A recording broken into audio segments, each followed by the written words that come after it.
కానీ ఇప్పటివరకు ఏ కాలంలోనూ లేనంత మంది ప్రవచనకర్తలు ఈ కలియుగంలో నిజంగా ప్రజలు అదృష్టం చేసుకున్నారనే చెప్పుకోవాలి.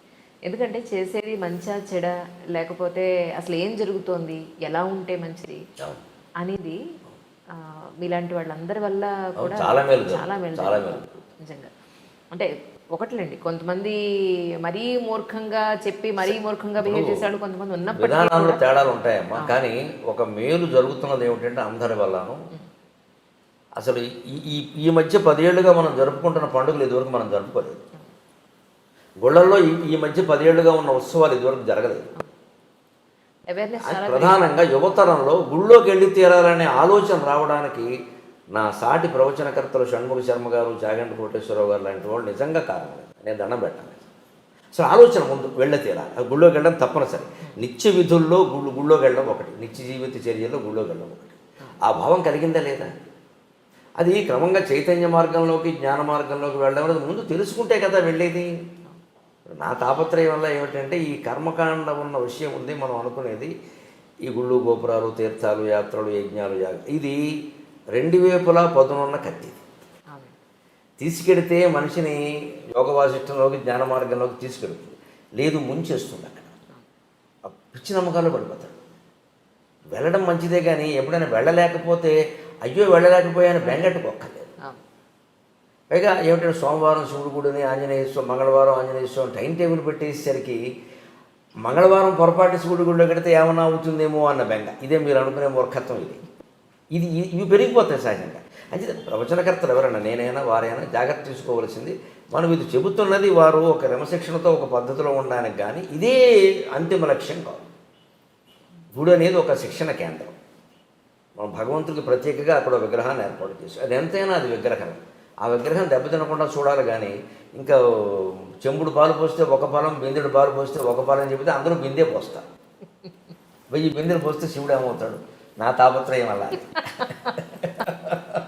నేను చెబుతున్నది అదే. కొంతమందికి నచ్చచ్చు, నచ్చకపోవచ్చు, ఏదో వారిని వ్యతిరేకించారంటారు, వీరిని ఏదో అన్నారంటారు. అవన్నీ నాకు అనవసరమైన విమర్శలు, అవన్నీ నేను ఎప్పుడు పట్టించుకోను. దాని గురించి కాదు అసలు ఆలోచించాల్సింది. విగ్రహారాధన దేనికి? ప్రతీకాత్మకంగా జరగాలి విగ్రహారాధన. అదే లక్ష్యం అన్నట్టుగా మాట్లాడద్దు. అది లక్ష్యం కాదు, ఎక్కడా చెప్పలేదు ఆ విషయం. ప్రతీకాత్మకంగా జరగాలి. శంకరాచార్య చెబుతారు స్పష్టంగా వేదాంత సార సంగ్రహం. కషాయే కర్మభి పక్వే తతో జ్ఞానం ప్రవర్తతే.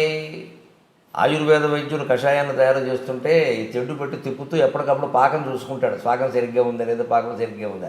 అలా మనం చేసే సత్యనారాయణ వ్రతం సహా, పెళ్ళిళ్ళు సహా, ఉపనయనాలు సహా, ఇదెందుకు ఆ ప్రయోజనం నెరవేరిందా లేదా అని చూసుకోవాలి. లేకపోతే ఒట్టి కర్మకాండ మిగిలిపోతుంది అక్కడ. సత్యనారాయణ వ్రతం ఒకసారి చేసేవాడు అంటే వాడు అబద్ధం ఆడకూడదమ్మా. మీరు అలాంటి మనిషిని చూపించగలరా? నేను 100 సార్లు చేశాను, అన్నవరం వెళ్ళాను, ప్రతి ఏకాదశికి చేయించుకుంటాను అన్నవాళ్ళు కొన్ని వేల మంది ఉన్నారు. వీళ్ళందరూ అబద్ధాలు ఆడకుండా ఉంటే ఇన్ని కేసులు కోర్టులో పెండింగ్లో ఉండవు. న్యాయమూర్తులకి ఇంత ఇబ్బంది ఉండదు. ఆ తత్వం సత్యనారాయణ వ్రతం అంటేనే సత్యవ్రతం. ఆయన ఎప్పటికీ సత్యదేవాయ నమః అంటారు, అంతే కదా. ఇప్పుడు ఫోన్ మాట్లాడితే నేను హరి ఓం అంటే ఇప్పుడు సత్యదేవాయ నమః అంటారు. వాళ్ళ అన్నయ్య అంతే, సత్యదేవాయ నమః అంటారు. అన్నయ్య అంటూ ఉంటాడు, సత్యదేవాయ నమః అంటాడు. ఫోన్ చేయగానే అతను ఫోన్ చేస్తే సత్యదేవాయ నమః అంటాడు. ముందు నమస్కారం అంటాడు. నేను ఎవరిని ఫోన్ చేస్తే నేను హరి ఓం అంటాను. ఇప్పుడు హరి ఓం అంటాడు. సత్యదేవుడు అంటే ఎవరు? సత్యవ్రతం. నారాయణ పక్కన పెట్టండి. సత్యవ్రతం అంటే సత్యవ్రతం ఎక్కడ ఉంటుందో నారాయణమూర్తి అక్కడ ఉంటాడు. కానీ ఆకులు పువ్వులు అరటిపండు పెట్టేసి నేను ఏకాదశి కల్లా చేశానంటే ఎందుకు? అన్ని వ్రతాలు పని లేక. సత్యం మాట్లాడు, అబద్ధం మాట్లాడకుండా ఉండు. అది ఎందుకు పాటించరు? పైగా ఇవేమీ చెప్పకుండా దీనివల్ల అతి ఫలితం ఉంటుంది, అది ఉంటుంది, ఇది ఉంటుంది. ఇక సత్యనారాయణ వ్రతం చేస్తే దోషాలన్నీ పోతాయి. పైగా అబద్ధాలు ఆపడం దోషం పోయింది అనుకుంటాడు. దానివల్ల ప్రపంచంలో ఏమైనా మేలు జరగకపోక కీడు జరుగుతుంది. నా పోరాటం వల్ల అది నచ్చకపోవచ్చు. చాలా పేర్లు పెట్టారు నాకు తెలుసు. నాస్తికుల్లో ఆస్తికుడు అన్నారు, ఆస్తికుల్లో నాస్తికుడు అన్నారు. ఏమన్నా నా పేరు గరికిపట్టి నరసింహారావు. వీడు పెట్టే పేరు నాకు అక్కలేదు, మా అమ్మ పెట్టిన పేరు ఉంది అనుకోని. అది సమస్య కాదు, అసలు సమస్య ఏంటి? ఇప్పుడు అమరనాథ్ యాత్ర ఉంది. చాలా యాతన పడి మంచులింగాన్ని చూడాలని మైళ్ళ కొద్దీ నడిచి ఏదో డోలీలు అవి ఎక్కి ప్రాణాలు పణంగా పెట్టడమే సుమారుగా. అలాగే ఇప్పుడున్న తీవ్రవాద భయంలో మరీ ప్రమాదం. ఇంత చేస్తున్నప్పుడు దాని సారాంశాన్ని గ్రహించకపోతే ఎలాగా? నా తాపత్రయం అది. అమరనాథ్ యాత్ర కథలో మీకు అమరనాథ్ యాత్ర ఫలం రహస్యం అంత. దాని మూలం ఏమిటి? శివుణ్ణి పార్వతీదేవి అడిగింది, సృష్టి రహస్యం ఏమిటని. పార్వతి అడగడం అంటే మన పురాణాలు అలా ఎందుకు చెబుతా ఆవిడకి తెలియగలుగుతుందా? మనకి తెలియజెప్పాలి కదా, ఎవరో అడగాలి, ఎవరో ఒకరు చెప్పాలి కదా, అందుకని అడుగుతారు అంతే. ఆవిడ తెలియకూడదు. ఈయన అలాగే నీకు చెప్తాందా అని ఆయన, పార్వతీదేవి, నందీశ్వరుడు, సరే మెడలో ఎలాగో నాగభూషణం ఉంటుంది, పక్కన గణేశ్వరుడు అంతా కలిసి ఉన్నారు అక్కడ.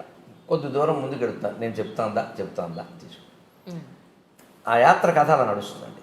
వెళుతుంటే మీరు గమనించండి, గణేష్ పెహలే గావుని వస్తుంది. అక్కడ ముందు నందీశ్వరుని వదిలేస్తాను, వాహనాన్ని వదిలేస్తాను. ఇంకొంచెం ముందుకు వెళ్ళాక నంది చౌక ఏదో ఒకటి వస్తుంది, గణేష్ చౌక, అక్కడ గణేశ్వరుని వదిలేస్తాను. ఇంకొంచెం ముందుకు వెళ్ళాక నాగ చౌక, శేషనాగ్ అక్కడ పామును వదిలేస్తాను. చివరికి ఇంకా ఆ గుహ దగ్గరికి వెళ్ళేసరికి పార్వతి పరమేశ్వరుడు ఇద్దరే ఉంటారు. అంతకుముందే వాహనం వదిలేశారు, కుమారుని వదిలేశారు, నాగుపామును కూడా వదిలేశారు. ఇవన్నీ చౌకని పేరు ఉంది కదా, శేషనాగ్, నంది చౌక్, పెహలగావ్ ఉన్నాయి. పెహలగావ్ దగ్గర నందీశ్వరుని వదిలేసేయాలి. తర్వాత గణేష్ చౌక్ దగ్గర గణేషుని ఇంకొన్ని వాగిపోవయ్యా అంటారు కొడుకుని. తర్వాత ఇంకో 3వ 4వ శేషనాగ్ గారు ఉంటుంది, అక్కడ ఆ పామును కూడా తీసేస్తాడు. శివుడు పార్వతి ఇద్దరు లోపలికి వెళ్తారు. లోపలికి వెళ్ళాక ఏమయ్యాడో తెలియదు. అక్కడే శివుడు లింగమయ్యాడు. సమస్త సన్మంగళాన్ని భవంతో కథను ముగిస్తాడు. ఇది అమరనాథ్ కథ. మరి ఇప్పుడు సృష్టి రహస్యం ఏమిటి? ఇప్పుడు ఇందుకే ఇందులో సృష్టి రహస్యం ఏమిటంటే, అది నీకు అర్థం కావాలంటే ముందు వాహనాల మీద వ్యామోహం వదిలేయి. పహలే కావాలి, నందీశ్వరుని వదిలేసాడు. నంది ఎవరు? వాహనం. ఈ కార్లు, సొంత చార్టర్లు, విమానాలు ఎన్ని పెట్టుకుంటున్నాయి ఇవాళ? ఒక కారా? ఇంట్లో 2 మనుషులు ఉంటే 2 కార్లు ఉంటున్నాయమ్మా. అన్ని అవసరమా? సర్దుకోలేరా? మరి ట్రాఫిక్ జామ్ అయింది అనేది మనమే, కాలుష్యం పెరిగింది అనేది మనమే. మన వల్ల ఏం జరుగుతుందో ఆలోచించుకోవద్దా? తనలో తాను రవంతా మారడానికి అన్నది దేనికని? అమ్మ ఒక్కళ్ళ వల్ల అయిందా? దేశమంతా ఎవరు దేశమంతా కేసీఆర్ సరి చేస్తారా, జగన్మోహన్ రెడ్డి సరి చేస్తారా, నరేంద్ర మోడీ సరి చేస్తారా? అందులో మనం ఒకళ్ళం కాదా? మనం ఎవరు సహకరించకుండా వారు చేసేస్తారా? వారు ఏమైనా మాయ చేస్తారా? కాదు కదా. ఏ పరిపాలకుడు మన ఈ పార్టీ కదా ఆ పార్టీ ఉన్నా ఎవరు చేయగలిగింది లేదు. ప్రజల్లో కూడా మార్పు రావాలి. అసలు ఇన్ని వాహనాలు నాకు అవసరం. 4 కుటుంబ సభ్యులు ఉంటే 2 కార్లు 2 బళ్ళు ఉంటున్నాయమ్మా. పిల్లలకు కూడా చెరువు బండి. వాహనాల మీద వ్యామోహాన్ని వదులుకోండి. వీలైనంత దూరం నడిచి వెళ్ళండి. అక్కడ నడిచే వెళ్ళక తప్పదు. కొన్ని ప్రాంతాలు మీరు ఏం చేయలేరు. ఆ ఆరోగ్యం ఉన్నవాళ్ళే వెళ్ళాలి.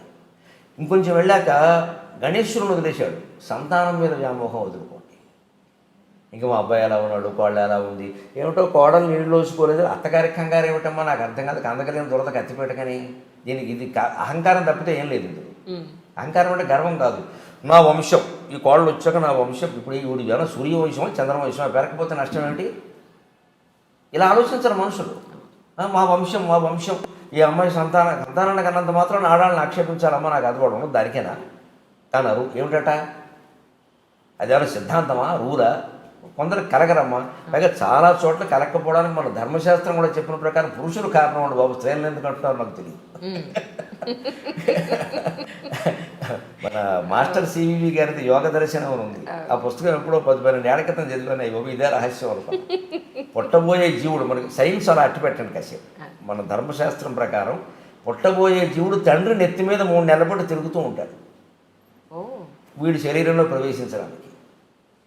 వీడు ఎప్పుడు నీళ్లు తాగితే అప్పుడు ప్రవేశిస్తాడు. జీవుడు నీళ్ళ ద్వారానే ప్రవేశిస్తాడు. అందుకే ఎవరైనా పోతే నీళ్ళకే మైల, ప్లాస్టిక్ వస్తువులకి కుర్చీలకి మైల ఉండదు. జీవుడు నీళ్ళ ద్వారా వెడతాడు. అందుకే మనం 10వ రోజు ధర్మోదకాలను పెట్టి అందరూ బంధువులు నీళ్లు వదులుతూ ఉంటాం. తిలోదకాలు, జలోదకాలు నీళ్ళ ద్వారా పంపిస్తామండి. వెళ్ళిపో మావయ్య, వెళ్ళిపో మావయ్య, ఇంకా మమ్మల్ని వదిలిపెట్టు, లేదా వెళ్ళిపో తాతయ్య అంటే ఆ వెళ్ళిపోయిన వాడికి వీళ్ళ మీద వ్యామోహం ఉంటుంది. ఇంకా పోదు. నీళ్ళు వదిలేస్తున్నామంటే వదిలేసాడు, పెద్ద కొడుకు కూడా వదిలేసాడు, మా అమ్మాయి కూడా మా ఆవిడే వదిలేసింది, ఏం చేస్తా అని ఇంకా జీవుడు వెళ్ళిపోవాలి. ఇంక పెంచుకోకూడదు. అది వాడికి సంఖ్య. ఆ మంత్రాలు అలాగే ఉంటాయి. ఆ మంత్రాలు అర్థం అదే. కర్మకాండ చాలా గొప్పది. ఆ మంత్రాలు అలాగే ఉంటాయి అర్థం. అది ఎవరు చెప్పరు, ఊరికి టెక్నికల్ చేశారు. ఈ నీళ్లు వదిలేయడం ఉంది. ఈ వ్యామోహాలు వదులుకోకపోతే అలాగే పడుతూ ఉంటాడు ఇంకా తాపత్రయం. అందుకని సంతానం మీద వ్యామోహం వదులుకో. 60 ఏళ్ళు వచ్చాయి నీకు. కొడుకు కోళ్ళు పిల్లల్ని కన్నారా లేదా అనవసరం. ఎందుకంటే కన్నడం అనేది కేవలం సైన్స్ రీత్యా ఎలా ఉన్నప్పటికీ యోగశాస్త్ర రీత్యా కూడా, పూర్వజన్మ కర్మఫలం రీత్యా కూడా యోగం మొగాడుకుంటేనే సంతానం కలుగుతారు. ఆ యోగం మొగాడిది ఆడాళ్ళకి సంబంధం లేదు.